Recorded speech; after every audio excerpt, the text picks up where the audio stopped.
त्यामुळे स्व आणि स्वशिस्त त्या दोन गोष्टी अत्यंत महत्त्वाच्या आहेत. या अनुषंगाने काही मुद्दे मी आपल्यासमोर मांडणार आहे. आपली दिनचर्या सुरू होते सकाळी झोपून उठल्यापासून. झोपून उठल्यानंतर आपण काय करू शकतो? खरं सांगायचं तर काही गोष्टी आपण अंगीकारल्या पाहिजेत, काही गोष्टी आपण सोडल्या पाहिजेत.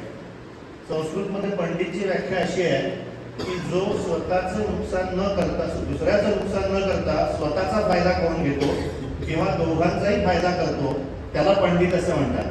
त्यामुळे अशा गोष्टी आपण केल्या पाहिजेत, त्याच्यामुळे आपल्या स्वतःचं नुकसान होणार नाही आणि दुसऱ्याला, म्हणजे तो व्यक्ती असेल, पर्यावरण असेल, कोणालाही त्याचाही फायदा होईल किंवा त्याचाही त्रास होणार नाही. याच्या अनुषंगाने आपण बघूया की पहाटे उठल्यापासून आपण काय करू शकतो.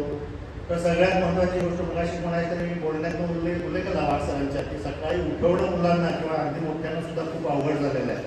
पण त्या अनुषंगाने जर विचार करायला गेला तर आपण पहाटे लवकर उठलं पाहिजे. आपल्या भारतीय परंपरेमध्ये आपण त्याला ब्रह्ममुहूर्त असं म्हणतो. म्हणजे मी तर नेहमी सांगतो, मी हे स्वतः अंगीकारतो म्हणून सांगतो. मी साधारण 4:30च्या आसपास उठतो, सकाळी व्यायाम करतो, मेडिटेशन करतो, थोडंफार फिरणं वगैरे जे काय ते करतो. 5:30-6 पर्यंत आवडतं आणि परत झोपतो. मी 6-6:30ला झोपून 7:30-8ला ते शवासन जे म्हणतो आपण ते करतो, परत फ्रेश वाटतं आणि मग 7-7:30ला उठून तुम्ही आवरून तुमच्या कामाला लागू शकता.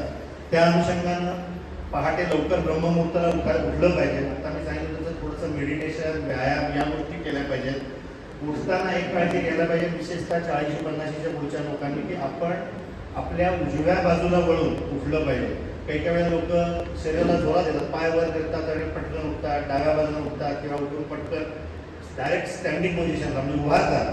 तर तुम्ही बेडवरनं उजव्या बाजूला वळलं पाहिजे, थोडंसं उठून बसलं पाहिजे, मग हळूहळू उभारलं पाहिजे. याचं कारण हे आहे की आपल्या शरीराची उजवी बाजू जास्त बॅलन्स आणि जास्त भक्कम असते, म्हणजे जे उजव्या हाताने काम करतात ते, आणि आपलं हृदय डाव्या बाजूला असतं. त्यामुळे तुम्ही जर डाव्या बाजूला गेलात किंवा डाव्या बाजूच्या ह्याला गेला तर तुमचा बॅलन्स जाऊ शकतो किंवा हृदयावरती दाब पडू शकतो. हे शास्त्रीय पद्धतीनं सिद्ध झालेलं आहे. त्यामुळं उजव्या